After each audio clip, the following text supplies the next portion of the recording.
સુરત જિલ્લામાં કિમ 4 રસ્તા પાસે પાણી ભરાઈ ગયા। પાલોદ ગામ પંચાયત અંતર્ગત આ વિસ્તાર આવે છે। ભારે વરસાદના કારણે વાહન ચાલકોને ખૂબ હાલાકી પડી।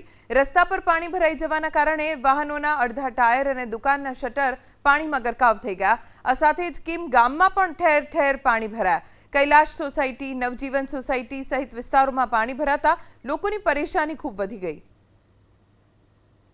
સુરત જિલ્લામાં ગઈકાલ રાતથી જ છે તે મેઘરાજાની ધુવાધાર બેટિંગ છે તે શરૂ થઈ ગઈ છે। હાલ આપણે છે કિમ 4 રસ્તા વિસ્તારમાં, પાલોદ ગામ અંતર્ગત આવતો આ કિમ 4 રસ્તા વિસ્તાર છે અને દ્રશ્યમાં જોઈ શકાય છે કે જે રીતે ગઈકાલ રાતથી જ છે તે મેઘરાજા બેટિંગ કરી રહ્યા છે અને તેને લઈને ઠેર ઠેર જળભરાવની પરિસ્થિતિ સર્જાઈ છે। હાલ આપણે પાલોદ વિસ્તારની અંદર છે અને આ જે દ્રશ્યમાં દેખાઈ રહ્યું છે તે ફિરદોસ શોપિંગ સેન્ટર છે। 100 થી વધુ દુકાનો આ શોપિંગ સેન્ટરની અંદર આવેલી છે, પરંતુ એક જ વરસાદમાં છે તે પાલોદ ગ્રામ પંચાયતની જે પ્રી મોન્સૂન કામગીરીની પોલ હોય છે તે ખુલી ગઈ છે।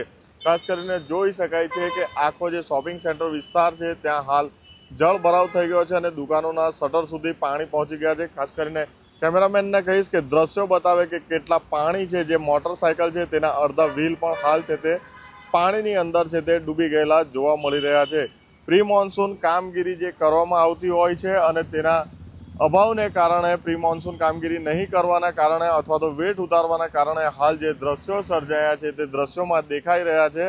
હજુ સવારનો સમય છે, હજુ દુકાનદારો આવ્યા નથી, પણ જે રીતે રાતથી જ વરસાદ થઈ રહ્યો છે અને તેને લઈને જે પરિસ્થિતિ સર્જાઈ છે તે હાલ દ્રશ્યો આપની સામે બતાવવાનો પ્રયાસ કરી રહ્યા છે। આજ પહેલો જ દિવસ છે અને ગઈકાલ રાતથી જ હાલ છે તે વરસાદની શરૂઆત થઈ છે। મોટરસાયકલ સવાર જાય છે, દ્રશ્યોમાં જોઈ શકાય છે કે કેટલા પાણી છે તે આ શોપિંગ સેન્ટરની અંદર છે તે ભરાઈ ચૂક્યા છે। ખાસ કરીને સાથે સાથે આખા ગ્રામ્ય વિસ્તારની અંદર વરસાદ વરસી રહ્યો છે। કડોદરા નગરપાલિકા હોય, પલસાણા હોય, કિમ ગામ હોય કે કામરેજ હોય, સમગ્ર જિલ્લાની અંદર ગઈકાલ રાતથી જ વરસાદ વરસી રહ્યો છે અને ઠેર ઠેર છે તે પાણી ભરાવવાની પરિસ્થિતિ હાલ છે તે સર્જાઈ રહી છે।